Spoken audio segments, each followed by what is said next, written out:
नमस्कार, स्वागत है आपका इंडिया डेली पर। मैं हूं आपके साथ पलक सहगल और आप देख रहे हैं अपना सबसे पसंदीदा शो स्वस्थ रहो मस्त रहो। आज के समय में सुसाइड के कई मामले सामने आ रहे हैं। कोई जॉब के प्रेशर में अपनी जान दे रहा है, तो वहीं कुछ लोग अपने दैनिक जीवन से परेशान होकर सुसाइड जैसा घातक कदम उठा लेते हैं। जीवन में किसी ना किसी मोड़ पर हर व्यक्ति खुद को हताश महसूस करता है, निराश महसूस करता है। लेकिन मन चाहे जो नंबर ना आने पर बच्चे निराश हो जाते हैं, डिसअपॉइंट हो जाते हैं। नौकरी ना मिलने पर युवाओं को जीवन का बोझ लगने लगता है, डिसअपॉइंटमेंट फील होती है। और ब्रेकअप के बाद बहुत सारे लोग जो है वो अकेलेपन से भी जूझने लगते हैं। लेकिन ऐसी बहुत सी परिस्थितियां हो सकती हैं, चैलेंजेस हो सकते हैं, चुनौतियां हो सकती हैं जो हर किसी की लाइफ में आती हैं। जब व्यक्ति परेशान होकर सुसाइड का कदम उठाने की कोशिश करता है तो एक बड़ा सवाल उठ जाता है कि ये सुसाइड के क्या फेसेस होते हैं। मतलब क्या इतना बड़ा प्रेशर, क्या इतनी बड़ी एंजाइटी होती है कि कोई सुसाइड जैसी घटना को अंजाम देता है। लखनऊ में रियल एस्टेट कारोबारी ने कर्ज की वजह से सुसाइड कर ली। इस घटना ने सभी को हिलाकर रख दिया। बहुत बार फाइनेंशियल प्रेशर भी हम देखते हैं जिसकी वजह से बहुत से लोग सुसाइड कर लेते हैं। इस तरह के मामले हमारे आसपास होते रहते हैं। भारत में ही नहीं बल्कि पूरी दुनिया की अगर हम बात करें, स्ट्रेस बढ़ रहा है और स्ट्रेस के साथ साथ सुसाइड के मामले भी बढ़ते जा रहे हैं। बहुत सारे कारण हो सकते हैं, बहुत सारे फैक्टर्स हो सकते हैं कि आप प्रेशर में हैं, आप हताश हैं, निराश हैं। तो वही कुछ लोगों की बात करें तो अपनी दैनिक जीवन से परेशान होकर सुसाइड कर लेते हैं। आइए जानते हैं कि सुसाइड के विचारों को कैसे रोका जा सकता है, कि अगर किसी के थॉट्स सुसाइडल हैं तो उस वक्त क्या किया जाए। अगर किसी को एंजाइटी हो रही है और वो एंजाइटी सुसाइड में कन्वर्ट ना हो, तब्दील ना हो, इसके लिए क्या किया जा सकता है, इसके पीछे हल क्या है, फैक्टर क्या है, क्यों सुसाइडल थॉट्स आते हैं। बहुत सारे सवाल आपके जहन में होंगे। आज विस्तार से इस पर चर्चा करना बेहद ज्यादा जरूरी है। हमारे साथ मेहमान जुड़ चुके हैं, परिचय आपको करा दे। डॉक्टर सौम्या टंडन हमारे साथ मनोचिकित्सक जुड़ चुकी है। डॉक्टर कपिल कक्कड़ हमारे साथ मनोचिकित्सक है। बहुत शुक्रिया आप दोनों का। डॉक्टर कपिल, शुरुआत आपके साथ। ऐसा क्या होता है सर कि सुसाइडल थॉट्स आते हैं? मतलब कोई सुसाइड करने से पहले सुसाइडल थॉट्स ही आते होंगे ना, फिर ही सुसाइड करता होगा कोई। देखिए, जब आदमी सुसाइड करने की एंड तक जो सोच लेता है, उससे पहले उसके दिमाग में इस तरह के विचार 5 6 7 8 महीने पहले आने शुरू हो जाते हैं।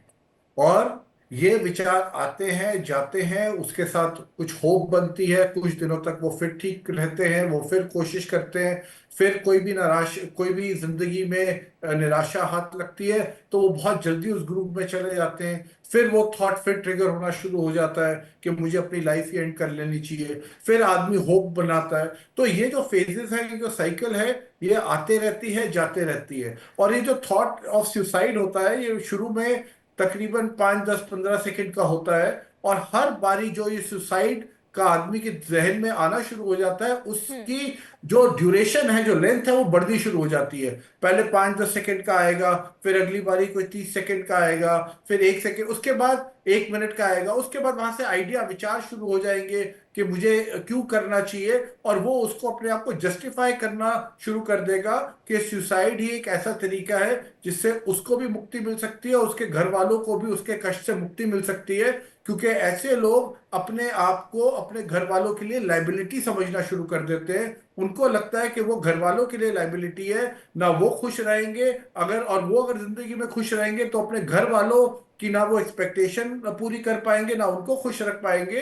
तो वो उनका ये बेसिकली कंक्लूजन हो जाता है कि नहीं, ये ही सुसाइड एक ऐसी चीज है जो मुझे एंड में करना है। तो जैसे आपने सवाल पूछा, ये 6 8 महीने का नॉर्मली ऐसा प्रोसेस रहता है। ऐसा कभी नहीं होता कि आदमी ने आज सोचा और अग्रीड। उसने कल सुसाइड कर लिया हो। ये एक टैंडम रहता है, उसमें आदमी खुद भी कोपिंग अप मैकेनिज्म बहुत कोशिश करता है निकलने की। वो आसपास वालों को भी थोड़ा हिंट देता है, थोड़ा आइडिया देता है।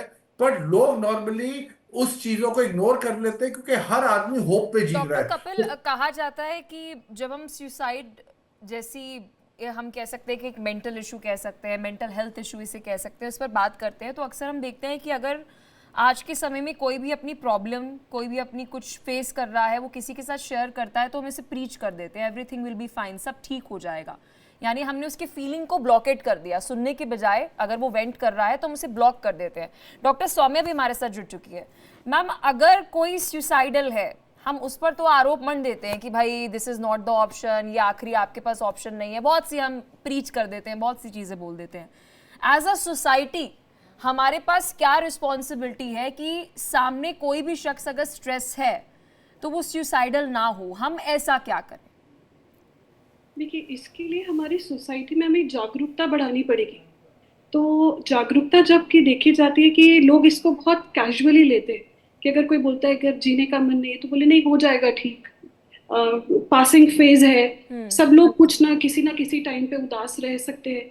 तो इस चीज को सीरियसली लेने की जरूरत है। तो इसके लिए हमारे सोसाइटल लेवल पे एजुकेशन प्रोग्राम्स इम्पोर्टेंट है। लोगों को बताना कि डिप्रेशन क्या होता है, उदासी के लक्षण क्या होते हैं, क्योंकि अगर इसको सही टाइम पे ट्रीट नहीं किया जाएगा तो ये बढ़कर सुसाइड का रूप ले सकता है। तो education starts from the population level. हमारी सोसाइटी को जागरूक करना बहुत ज़रूरी है। तो डॉक्टर सौम्या, आप क्या सजेस्ट करेंगी कि हमारी सोसाइटी को सुसाइड, डिप्रेशन, किसी का हताश महसूस करना, निराश महसूस करना, और अगर वो अपनी फीलिंग्स को बता रहा है, अपने इमोशन को बता रहा है, उसे ब्लॉकेट करने के बजाय, प्रीच करने के बजाय हमें क्या करना चाहिए? देखिए, सबसे इम्पोर्टेंट है कि पहचानना कि क्या चीज़ नॉर्मल है और क्या चीज़ बीमारी का रूप है। तो अब हम ये देखते हैं कि सबके लाइफ में कभी ना कभी ऐसा फेज आता है जब हम उदास होते हैं, कोई स्ट्रेस होता है, एग्जाम्स है, जॉब रिलेटेड है, फाइनेंसेस है। तो बीच में ऐसे फेजेस आते हैं जब इंसान उदास होता है, फिर वापस कुछ दिनों में सेटल हो जाते हैं। बट अगर कोई बच्चा, एडोलेसेंट या बड़ा लंबे समय तक उदास रहता है, किसी काम में इच्छा नहीं लगती, कोई काम में दिलचस्पी नहीं रहती, कॉन्फिडेंस डाउन होता है, भूख नहीं लगती, खाने का मन नहीं कर रहा, नींद ठीक से नहीं आ रही और अपना कॉन्फिडेंस लेवल डाउन हो जाता है, तब ये जो लक्षण है, अगर एज पर द ICD-10 अगर ये लक्षण 2 हफ्ते से ज़्यादा बरकरार रहते हैं तो डायग्नोसिस डिप्रेशन का बनता है। अगर डिप्रेशन का डायग्नोसिस है तो इट इज़ वेरी इंपॉर्टेंट कि साइकाट्रिस्ट के पास ज़रूर जाए, क्योंकि हम जो देखते हैं इन are OPDs, the biggest hurdle, जो सबसे बड़ी रुकावट है वो स्टिग्मा है। लोग आके बोलते हैं कि हम पागल के डॉक्टर के पास नहीं जाना चाहते, हम पागल नहीं हैं। तो ये चीज़ ट्रीटमेंट में एक बहुत बड़ी बाधा बन सकती है। उस चीज़ को हमें लोगों को एजुकेशन करके उनको। डॉक्टर कपिल, अगर हम हाल ही में जो ये सुसाइड केस हुआ है, फाइनेंशियल क्राइसिस थी और इस वजह से सुसाइड कर ली, अब हम कह रहे हैं कि भाई आप किसी साइकोलॉजिस्ट या साइकाइट्रिस्ट के पास जाएं अगर आप सुसाइडल फील कर रहे हैं, आप एंशियस फील कर रहे हैं, या अलग अलग जो भी इमोशन हम दे दें। अब किसी के पास पहले ही फाइनेंशियल क्राइसिस इतनी ज़्यादा है कि उसके पास कर्ज चुकाने के लिए तो पैसा नहीं है, वो साइकोलॉजिस्ट की फ़ीस कैसे देगा, साइकाइट्रिस्ट की फ़ीस कैसे देगा? डू यू थिंक हमारे कंट्री में, हमारे देश में अभी इतनी अवेयरनेस है, गवर्नमेंट लेवल पर भी इतनी कोई उपलब्ध है हमारे पास साइकोलॉजिस्ट और साइकाइट्रिस्ट की हम फ्री सर्विसेज जो है वो हमें दे सकें? नहीं, आपकी बात बिल्कुल ठीक है। कोई ऐसी प्रोविजन लोगों के पास नहीं है कि लोग जाएं, बिकॉज कहीं पे भी जाएंगे वो पैसा उनको फी देनी पड़ेगी, और ये अपने आप में उनके लिए एक कारण होता है जो वो नहीं जाते हैं। दूसरा, अगर आप सुसाइड की एक और बात करेंगे, आप देखेंगे सबसे ज्यादा सुसाइड वो लोग करते हैं जो फाइनेंशियल डिस्ट्रेस में ही होते हैं। उसके बाद आते हैं जो आपके रिलेशनशिप्स वगैरह इश्यूज में आते हैं, बट सबसे ज्यादा होते हैं क्योंकि फाइनेंशियल डिस्ट्रेस के अंदर ऐसा आदमी को हो जाता है कि वो एक तरह से उसके ऊपर लोन इतने चढ़ गए हैं, वहां से बैंक वाले तंग कर रहे हैं, वहां से उसने अपनी फैमिली की, अपने बच्चों की एक लाइफ एक सेट करी होती है, एक एक्सपेक्टेशन होती है, वो एक्सपेक्टेशन नहीं पूरी हो रही होती, स्कूल की फीस जानी है। तो ये सब चीजों का जो कॉम्बिनेशन हो जाता है वो आदमी को उस हिसाब से ले जाता है कि वो, और आप इस फाइनेंशियल डिस्ट्रेस में आप एक और चीज बहुत देखेंगे कि जो एक लेवल के लोग होते हैं वो कई बार अपने पूरी फैमिली को ही लेके चले जाते हैं, खुद तो सुसाइड करते हैं कि फैमिली को भी साथ में पॉइजन दे देंगे और ये कर देंगे, क्योंकि उन लोग की मनोस्थिति ऐसी होती है कि इस जिंदगी में, इस दुनिया में ना मुझे जीना चाहिए ना मेरे परिवार को जीना चाहिए, क्योंकि उनके अंदर सिर्फ एक ही वर्ड आ जाता है, this life is all about कष्ट। इसके अंदर आपको दुख ही मिलेगा, इसके अलावा कुछ नहीं होगा। तो वहां पे, और जब अगर वो किसी साइकोलॉजिस्ट साइकाइट्रिस्ट के पास जाता भी है या जाएगा भी, तो वहां पे फीस अलग चीज है, वो वहां पे धक्के खाएगा। और ये वाली ऐसी चीजें नहीं होती जो एक बारी में ठीक हो जाए। अगर किसी साइकोलॉजिस्ट के पास, एक तो जब ऐसा कुछ होता है तो इसके अंदर आपको साइकाइट्रिस्ट साइकोलॉजिस्ट दोनों की ही मदद चाहिए होती है, क्योंकि साइकाइट्रिस्ट साइकोलॉजिस्ट का काम नहीं कर सकते, साइकोलॉजिस्ट अग्री। साइकाइट्रिस्ट का भी काम कर सकते। तो एक तरह से उसके लिए जो चक्रव्यूह है वो इतना गहरा बनता चला जाता है कि उसको लगता है यार अगर कोई सोल्यूशन है भी, वो भी 100% मुझे पता नहीं है कि मेरे लिए काम करेगा कि नहीं, क्योंकि कोई डॉक्टर तो मुझे पैसे कमा के देगा नहीं, वो तो मुझे बेसिकली मेरी हेल्प एक अग्री। हद तक कर पाएगा। तो वहां पे उस तरह के जो विचार और जो चक्रव्यूह आ जाता है, उसके अंदर आदमी को एक सिंपल सोल्यूशन यही लगता है कि suicide is the easiest way out. तो मैं आपसे डॉक्टर कपिल ये पूछना चाहूँगी कि अगर ये ईजिएस्ट वे लग रहा है तो ये थॉट आएगी ना, ये सुसाइडल थॉट आएगी ना, पहले तो मैं चाहूँगी आप 4 फेजेस बताइए, क्योंकि कहा जाता है डिप्रेशन के 4 फेजेस होते हैं। एक ग्रीफ पीरियड भी उसमें आता है कि कुछ 15-18 दिन का एक ग्रीफ पीरियड होता है। ये क्या होता है ग्रीफ पीरियड, कि वहाँ पर अगर इमीडिएट हेल्प अगर मिल जाए तो शायद सुसाइड तक बात जाए ही ना, इतना एक्सट्रीम केस हो ही ना। इसके बारे में सर थोड़ा सा बताइए डॉक्टर कपिल। ये देखिए, ग्रीफ पीरियड तब आता है नॉर्मली जब when somebody loses their loved ones. जब कोई डिपार्ट कर देता है तो उसके अंदर ग्रीफ पीरियड आता है। और वो जो ग्रीफ पीरियड नॉर्मली होता है वो कुछ घंटों का होता है या मैक्सिमम एक दिन का होता है, क्योंकि वो ग्रीफ फिर एंगर में कन्वर्ट हो जाता है। ठीक है। वो एंगर होता है किसके, वो होता है एंगर विद द डिवाइन, कि भाई आपने मेरे फलाने, मेरे माँ को, मेरे बाप को मेरे से जिंदगी में क्यों छीन लिया। तो वो ग्रीफ फिर एंगर में, और वो एंगर में जाना जरूरी है, क्योंकि अगर वो ग्रीफ में फिक्सेटेड हो जाएगा तो वो बहुत जल्दी डिप्रेशन में जाना शुरू हो जाएगा, लॉस ऑफ इंटरेस्ट हो जाएगा, वो आसपास किसी से बात नहीं करेगा और वो अपने आप को एक तरह से बंद कर लेगा। तो वो ग्रीफ को एंगर में होना जरूरी है। और जब वो आदमी को गुस्सा आता है, गुस्से के बाद आदमी फिर कोपिंग का मैकेनिज्म की तरफ जाना शुरू करता है, जहां पे वो अपने आप को खुद समझाना शुरू करता है कि नहीं, कि इस लाइफ के अंदर कोई कुछ परमानेंट नहीं है। और आहिस्ता आहिस्ता, तो ये एक फेजेस है, चाहे गुस्सा हो जाए, चाहे कोपिंग का मैकेनिज्म हो जाए, चाहे अपने आप को समझाना हो जाए, ये सब हर आदमी के स्टेज में आते हैं। अगर आदमी एंगर में फंस जाता है, तो अगर वो वहां फिक्सेटेड हो जाता है, तो फीलिंग ऑफ रिवेंज हो सकता है, फीलिंग ऑफ सेल्फ हर्ट हो सकता है, फीलिंग ऑफ गिल्ट हो सकता है। जैसे कुछ लोगों को ये गिल्ट हो सकता है, मैंने अपने पेरेंट्स की पूरी सेवा नहीं करी, या मैं उनको फलाने डॉक्टर के पास लेके, तो अपने ऊपर गुस्सा हो सकता है। ग्रीफ से अगर आदमी निकलता है तो वो एंगर पे आ जाता है। बट जब आदमी को कई बार, और ऐसे मैंने बहुत केसेस देखे हैं कि लोग अपने आप को ही कर्ज करते रहते हैं कि वो शायद बहुत कुछ कर सकते थे, चाहे वो बच्चों के लिए हो चाहे बड़ों के लिए हो, बट वो टाइमली कुछ कर नहीं पाए। तो मेरा मतलब है कि हर एक स्टेज से ट्रांजिशन होना, उसके बाद आपका कोपिंग का मैकेनिज्म आता है जिसमें आदमी रिकंसाइल कर लेता है, वो चीजों को एक्सेप्ट करना शुरू कर देता है, और फिर आहिस्ता आहिस्ता वो अपनी दिनचर्या में चला जाता है। तो अगर वो दिनचर्या में अपने 5-6-7 दिनों के अंदर अंदर जा रहा है, 4-5-6 दिन के अंदर, तो वो बिल्कुल ठीक है, that is something which is quite natural. But manageable. अगर वही डॉक्टर चीज सौम्या को वो टंडन, आप क्या कारण समझती हैं कि सुसाइड केसेस क्यों बढ़ रहे हैं, डिप्रेशन केसेस क्यों बढ़ रहे हैं, स्ट्रेस केसेस क्यों बढ़ रहे हैं? आज आप किसी से भी बात कर लीजिए, अपने कॉलीग से, अपने रिश्तेदारों से, अपने घर वालों से, हर कोई कहेगा I am stressed, I am depressed, I am not feeling good, अच्छा महसूस नहीं हो रहा है, जीने में मज़ा नहीं आ रहा है। ये हम बहुत कैजुअल टर्म्स लेते हैं, बट ये कैजुअल टर्म्स नहीं है, ये बहुत बड़ी बात जो है बातों ही बातों में हमारे नज़दीकी जो है ये कह देते हैं। क्यों हम इतने स्ट्रेस हैं, हम क्यों इतने डिप्रेस्ड हैं? अब देखिए, इसका हर एज के हिसाब से फैक्टर्स चेंज हो जाते हैं। सो आजकल डिप्रेशन बच्चों में भी देखा जा रहा है। तो बच्चों में, अडल्ट्स में, बुजुर्गों में जो चेंजेस होते हैं, उनके रिस्क फैक्टर्स चेंज होते हैं। एक तो पर्सनल लाइफ फैक्टर्स होते हैं, घर परिवार की पारिवारिक चीज़ें, पारिवारिक समस्याएं, इश्यूज, लेकिन फाइनेंशियल डॉक्टर सौम्या रिलेटेड। वो तो पहले भी होते थे ना। मेरा सवाल ये है कि ब्रेकअप तो पहले भी होते होंगे, आई एम श्योर। पहले हाँ भी जी। घरों में बर्तन कहते हैं कि खटकते हैं, भाई आपस में लड़ाई जो है वो होती है, विवाद जो है वो होता है। फाइनेंशियल क्राइसिस आई होप पहले भी होते ही होंगे, अभी तो नहीं है कि एकदम से फाइनेंशियल क्राइसिस जो है वो बढ़ गए, क्या कारण है कि आजकल डिप्रेशन के केसेस बढ़ रहे हैं, स्ट्रेस लोग कह रहे हैं हम हैं, सुसाइड कर रहे हैं, व्हाट इज द फैक्टर? देखिए इस पे क्या है कि कोपिंग जो है ये देखी जाती है कि जब कोपिंग इनएडिक्वेट होती है या उस तरीके से कोई डील नहीं ठीक से किया जाता, जिसमें कि बहुत ज़्यादा इंटरनेट यूज़ और इस media like you know the social platforms इसका काफ़ी इन्फ्लुएंस होता है। सो जब कोपिंग इनएडिक्वेट होती है तो इंसान उस समस्या से उस तरीके से डील नहीं कर सकता, तब उस वजह से ये जो रेट्स है ये बढ़ जाते हैं।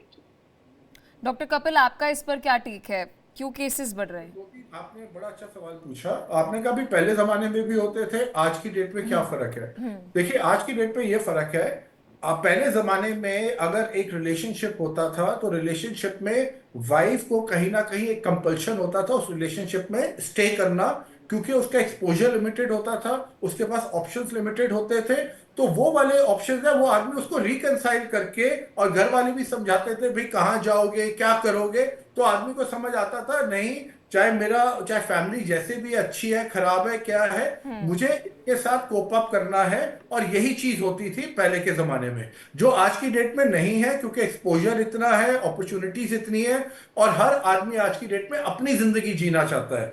तो वो जो फैमिली वाला जो कॉन्सेप्ट है जो पहले जमाने का था वो चला गया। दूसरा आपने बात करी फाइनेंशियल। अब फाइनेंशियल क्या है कि पहले जमाने में भी फाइनेंशियल इश्यूज होते थे, बट जो फैमिलीज के डिजायर्स और एक्सपेक्टेशंस होते थे वो बहुत लिमिटेड होते थे। और अगर आप देखेंगे अक्रॉस आदमी एक ही जगह पे रहते थे और उनके पास एक ही तरह का दिनचर्या होता था, स्टैंडर्ड ऑफ लिविंग भी एक ही तरह की होती थी, जो आज की डेट में बिल्कुल चेंज हो गई है। तो वो जो एक्सपेक्टेशन है वो इतनी बढ़ गई है कि आदमी के फाइनेंशियल, तो आदमी क्या करता है वो कर्जे लेने शुरू कर देता है, तो वो शॉर्ट टर्म गेन के लिए वो लॉन्ग टर्म रिस्क लेने शुरू कर देता है, चाहे बच्चों को बेस्ट से बेस्ट स्कूल में जा डालना हो, हर जगह डालना हो। तो वहां से एक बहुत बड़ा इशू शुरू हो जाता है जो कि फाइनेंशियल और जो रिलेशनशिप रिलेटेड डॉक्टर है। कपिल कक्कड़, बहुत पहले एक साइकोलॉजिस्ट, मुझे नाम याद नहीं आ रहा, उनकी मैं एक बात सुन रही थी, that world needs good listeners.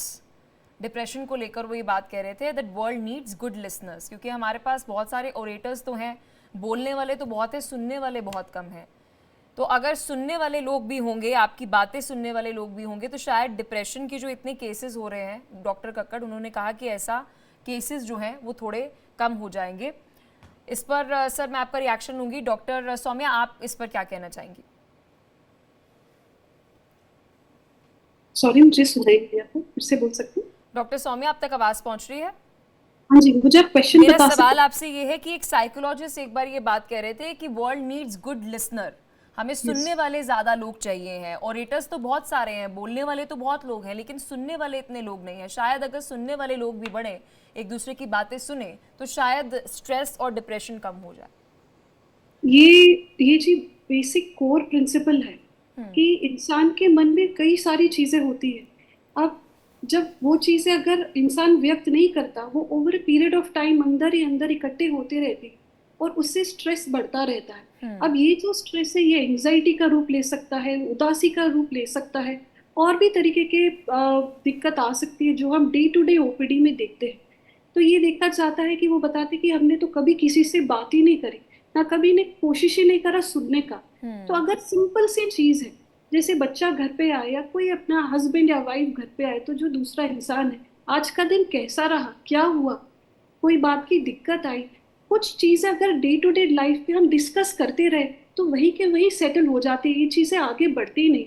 इसीलिए लिसनिंग जो है ये सबसे बड़ा स्किल है, जो कि हमें सब लोगों को ये बताना है कि कितना इसका इम्पोर्टेंस। तो क्या डॉक्टर सौम्या हम ये इसके पीछे कारण माने कि आजकल हम रील के वर्ल्ड में है, रियल वर्ल्ड में है ही नहीं? घर जाएं तो चार अगर फैमिली मेंबर्स हैं तो चारों अपने फ़ोन में लगे हैं, रील्स देख रहे हैं, फोटोज़ देख रहे हैं, इंटरनेट पर दूसरा फलाना इंसान क्या कर रहा है हम उसके बारे में अपडेट लेना चाहते हैं, लेकिन हमारे साथ में बैठा हमारा फैमिली मेम्बर, उसकी लाइफ में क्या चल रहा है उसके बारे में हम कोई अपडेट ही नहीं लेना चाहते।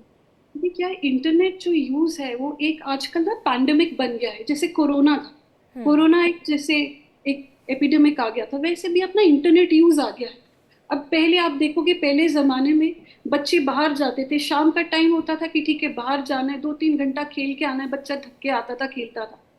बट आजकल क्या है, सब बच्चे घर में सीमित है, समर वेकेशन है, किसी को बाहर नहीं जाना, सब घर में सीमित है, सब अपना ऑनलाइन गेम्स खेल रहे हैं, सब फेसबुक देख रहे हैं, इंस्टाग्राम की रील चला रहे, पता ही नहीं चला घंटों के घंटों। अभी मैंने कल एक बच्चा देखा जो कि 15 घंटे दिन में अगर जागता है तो 12 घंटे वो इंटरनेट पे रहता है। पेरेंट्स परेशान है कि हमारी बात ये मानता नहीं है। तो ये जो एक्सेसिव इंटरनेट यूज या इंटरनेट एडिक्शन है, उसने हमारी जो यंग जनरेशन है उसका जो कोपिंग है उसको चेंज कर दिया है।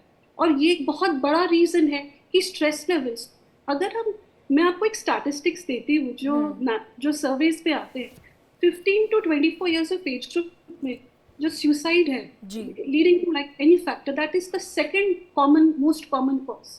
अब आप देखो ये कितना बड़ा फिगर है। The second most common of death in 15 to 24 years is suicide. So हमें बिल्कुल, हमें एक दूसरे की, मुझे लगता है लिसनर्स होना बेहद ज़्यादा ज़रूरी है, क्योंकि पहले के समय में हम एक दूसरे से बात करते थे और बड़ा हल यही है, शायद सुसाइड केसेस पूरे वर्ल्ड वाइड कम हो जाए। बहुत शुक्रिया डॉक्टर सौम्या आपका, डॉक्टर कपिल आपका, आप दोनों ने अपना कीमती समय दिया और विस्तार से एक बहुत ही महत्वपूर्ण मुद्दे पर चर्चा की।